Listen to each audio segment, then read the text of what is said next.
خنزیر سے ہمارے معاشرے میں بڑی نفرت کی جاتی ہے اور لوگوں کو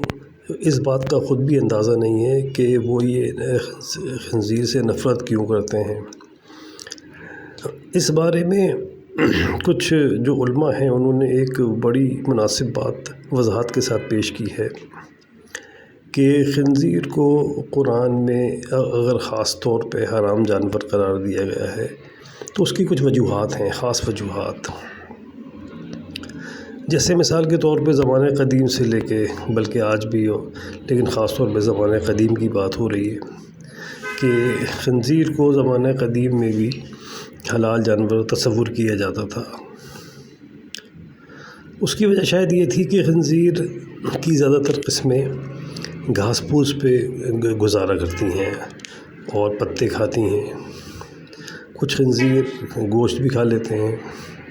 لیکن کیونکہ زیادہ تر خنزیر گھاس پھوس اور چرندے پرندے کی طرح سے رہتے تھے تو ان کو حلال سمجھا جاتا تھا، لیکن کیونکہ ان کی فزک اور ان کے دانت، ان کے کھر، ان کا جسم، وہ تمام چیزیں ان کو چرندوں کی صف میں نہیں ثابت کرتی، اس لیے خاص طور پہ قرآن نے ان کو اس جانور کو حرام ہی قرار دیا۔ اچھا، پھر کچھ چیزیں اور بھی ایسی تھیں جو خواہ ہمارے ذہنوں میں لوگوں نے بٹھا دی گئیں کہ خنزیر جو ہے وہ نہ صرف حرام ہے بلکہ منحوس جانور ہے، تو اس کو کچھ لوگ ثواب کی نیت سے مارتے ہیں، تو یہ بالکل غلط بات ہے۔ خنزیر کو آپ عام جانوروں کی طرح سے ٹریٹ کی کریں، اور جس طرح سے دوسرے جانوروں کو بلا وجہ مارنا حرام ہے،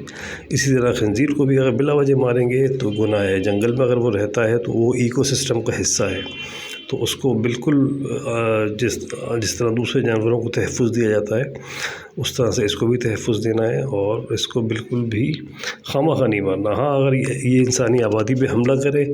یا انسانی جانوں کے لیے خطرہ بنے تو بالکل اس کو آپ مار سکتے ہیں، کوئی بھی جانور اس کو مار سکتے ہیں، لیکن خاص طور پہ کسی کو بلا وجہ نہیں مار سکتے، یہ حرام ہے۔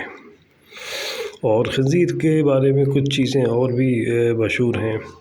کہ یہ بدکاری کرتا ہے، اور یہ تو بھائی یہ تو خدا نے اس کا طریقہ کار مقرر کیا، ہر جانور کا اپنا ایک طریقہ ہے، تو بس کہنا یہی ہے کہ جانوروں کے جو اپنے فطری انداز ہے، وہ فطرت کے ان کو عطا کرتا ہے، اس بنا پہ ان کو آپ ان سے نفرت نہیں کر سکتے اور ان کی آپ نسل کشی نہیں کر سکتے۔ جانوروں کو زندہ رہنے کا حق ہے، وہ دنیا کا حصہ ہے، وہ ایکو سسٹم کا حصہ ہے، اور دنیا کا وجود میں ان کا ایک خاص حصہ ہے۔ Thank you.